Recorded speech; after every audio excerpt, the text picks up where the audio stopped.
The David Pakman Show at davidpakman.com. Slightly different bonus show today. The show, although it won't be apparent to the audience, is being produced earlier than normal because we are dealing with, I guess it's the third nor'easter in 2 weeks in the Northeast or something like that. Initially, we were expected to get 12 to 18 inches of snow. I think it's probably not going to get to 18 is my sense, but it could well be 8 to 10 inches or something like that, and it's wacky out there. It's a lot. Do you know how if you get 2 full moons in a month, it's called a blue moon? Right. I think if you have like 3 nor'easters in 2 weeks, there should be a name for that, too. Yes. I don't know what it should be. I think it should be called, we should be really concerned about erratic weather or something like that. Especially because this is happening in March. It's almost spring now. Now, the weird thing is I've lived in New England for a very long time now. And when people from other parts of the country or from Argentina ask me, what are the normal dates during which you expect snow normally, right? Like I know, for example, that when we had this big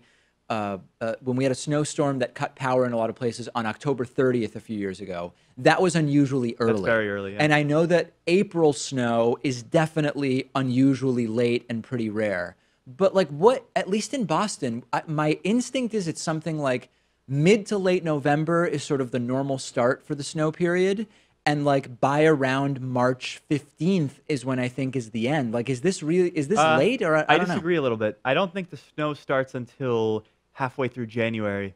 You rarely see a snowstorm before like the Christmas season. Huh. And then, yeah, it usually ends around this time. But 3 nor'easters in 2 weeks you don't normally see. By March, it's usually over with. Maybe I'm off because most of my time growing up was in Western Massachusetts, where as a result of usually being 4 or 5 degrees colder, tends to get more snow than Boston. But yeah, maybe in Boston it's an even narrower range, like December, late December into late February.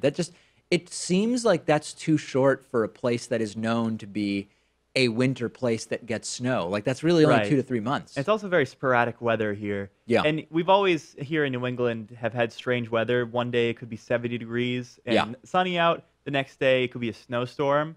So I think people are a little bit more wary about if this is due to climate change or if this is just New England being wacky. Yeah, I mean, that's always been the reputation here. I think that the day that I flew back from Florida in February, it was unseasonably, like it had gotten to 72 degrees here.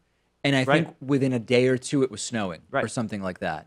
And yeah, I mean, I'm just totally desensitized to it. It's just normal. That's the way the weather is in New England. How can an ecosystem possibly adapt to that? I mean, of course, we have heat and we have AC, so we're going to be okay here, being sheltered and all that. But the plant life and the animal life, they can't do that. I think it's mostly confusing for the plant life, isn't it? Where you will have like an unseasonably warm February, and then it'll almost start to become pre-spring-like with trees budding early and stuff like that. And then it'll freeze and we'll have another nor'easter or whatever. Yeah, it's got to be a bad time to be a bird, I think. If it's 70 degrees, you travel back up north. Right. And then you get hit with a snowstorm.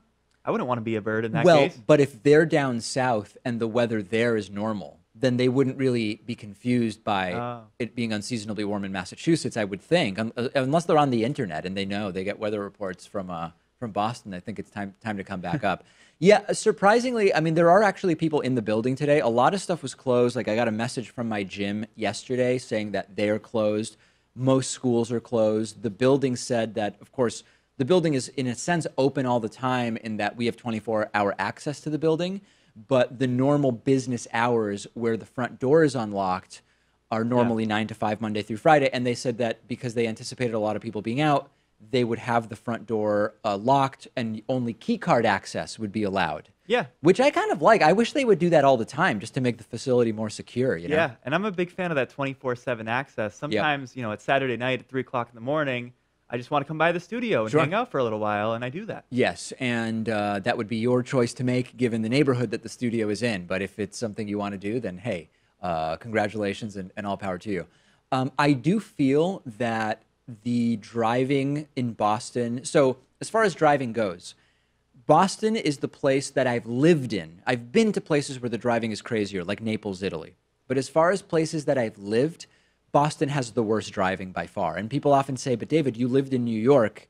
And I say, yeah, New York is more crowded and there's very aggressive driving, but it's not bad. It's predictable. You don't have the random person going 20 miles under the speed limit in the fast lane with their left blinker on while merging to the right. You don't really see that in New York. It's just a lot of people and a lot of aggressiveness. In Boston, crazy because there's a whole bunch of cars on the road, right, but everyone's working in unison. That's exactly right.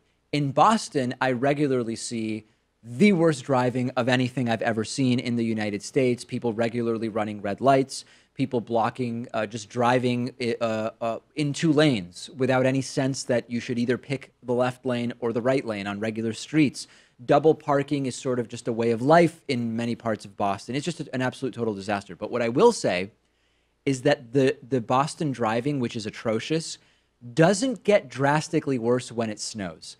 It's equally bad. It could be a blizzard or it could be just a totally normal dry day. The driving will be predictably atrocious and sort of equally atrocious. And that's a really sad silver lining, but it is at least something positive we can say about Boston driving. What about the rain, though? I feel like when it rains, people drive incredibly slowly, and it's not very good. Snow is one thing. If it even starts sprinkling, your 5-minute commute can immediately become 35 or 45 minutes. Yeah, the rain is, I don't know why, but the rain is a completely different story. Probably a factor is that when it does snow, you see fewer cars on the road. So even though the driving is equally atrocious, you're just coming across fewer other drivers or something like that. I don't know. Maybe there's a scenario going on, too, where only the best drivers are out on the road because the bad drivers know to stay at home. Maybe.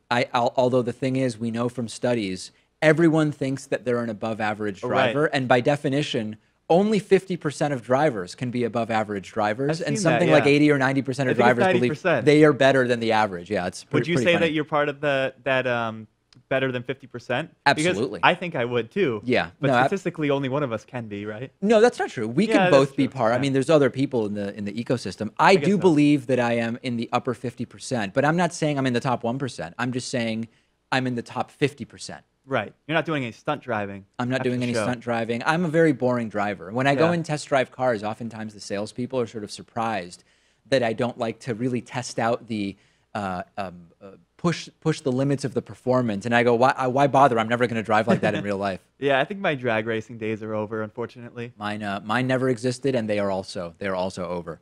So shorter bonus show today because we want to try to really get everything finished up so we can get out of here because presumably now it's snowing sideways, and I think later it's going to be snowing upwards, and that you really don't want to be out when it's snowing upwards because it's a physical, it's an amazing physical sight to behold. Yeah, but maybe if it snows upwards for like a couple hours, all the snow will be gone. It all disappears. Yeah, right? That'll be great.